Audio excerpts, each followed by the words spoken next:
Hello, I'm David Sauls, founder and designer of Wireworld cables, and I have something very exciting to show you today. We've got something new that nobody else has, and these are shielded two-conductor mini power cords, as I've got one plugged in right here.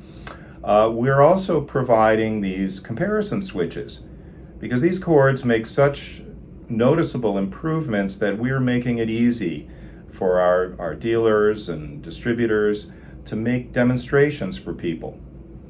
Now, if we look at what's going wrong with the conventional power cord that we're fixing here, has to do with shielding and noise reduction.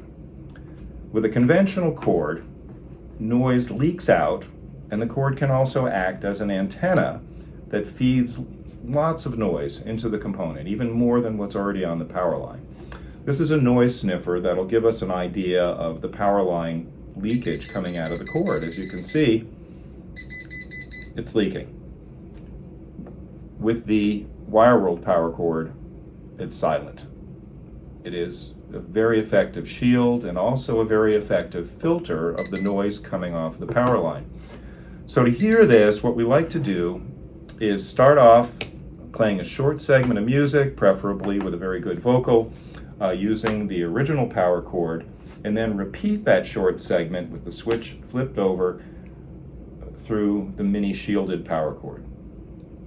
The improvements usually show up really well. Greater clarity, dynamics, really much more musical enjoyment, and we hope you get to hear it soon. Thank you.